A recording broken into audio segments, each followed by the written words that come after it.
Ukisogea mpaka mwaka 1987, chuma hiki kinatoka, Hellraiser. Hapa ndipo mzee wetu Clive Barker anapoingia kazini.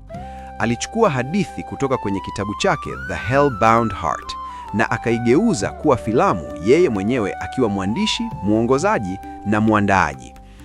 Barker alichukua wazo la Biblia kuhusu kuwepo kwa kuzimu au pepo. Moja ya hatma za binadamu baada ya kumaliza safari ya ubinadamu ni kukutana na pepo. Lakini Barker hakubaki hapo. Alijitengenezea kuzimu yake mwenyewe, akaumba viumbe wa ajabu aliowaita Cenobites, na wapo wa aina nyingi sana. Maarufu zaidi ni mmoja anayeitwa Pinhead au kichwa cha misumari. Kichwa chake kimechorwa mistari ya maboksi na kimechomelewa misumari kila upande. Kazi ya hawa Cenobites ni kumpa mtu raha ya mwisho ambayo hajawahi kuipata maishani. Unajua, kuna watu wanaamini tayari wameonja raha zote za duniani.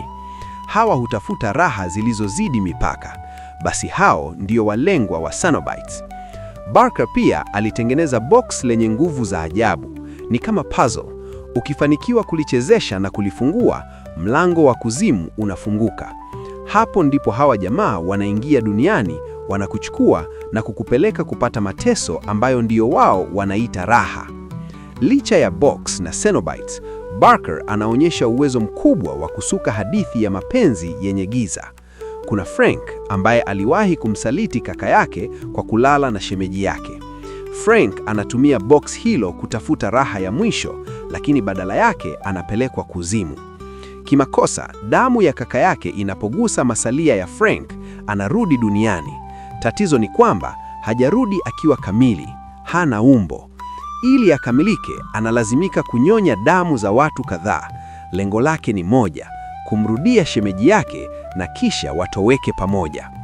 Frank na shemeji yake walipendana kupita kiasi, zaidi hata ya mapenzi ya ndoa.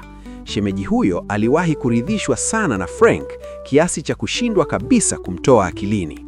Ndiyo maana anaamua kumsaidia Frank. Anamtafutia wanaume, anawalaghai kimapenzi, kisha anawatoa kafara ili Frank anyonye damu zao. Hatimaye anaamua hata kumtoa sadaka mumewe mwenyewe, mradi tu Frank akamilike na waanze maisha mapya. Huko kuzimu, Cenobites hawajui kuwa Frank amerudi duniani. Kwao hakuna mtu anayewahi kutoroka.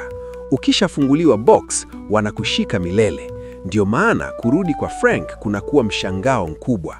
Hata waliporejeshwa duniani kimakosa kupitia Kirsty, mtoto wa mume wa shemeji yetu, walishangaa kumwona yule yule Frank waliomchukua zamani, na bila kuchelewa wakamchukua tena. Hii ni filamu yenye idea nzito ya kusadikika ambayo huwezi kuona mara nyingi ikitekelezwa kwa ukamilifu namna hii. Kama wewe ni mpenzi wa movies za kuogopesha, kutisha, kukatana na kutoana viungo vya mwili, basi hili ni chuma lako. Kwa sasa, Hellraiser zimefika filamu 12 tangu ile ya kwanza ya mwaka 1987. Toleo la mwaka 2022 limekuja kama reboot, likijaribu kusawazisha makosa yaliyofanyika kwenye mfululizo wa nyuma. Nikipata namba 2, nitarudi. Karibu kwenye makala nyingine. Mimi ni mwandishi mkandarasi.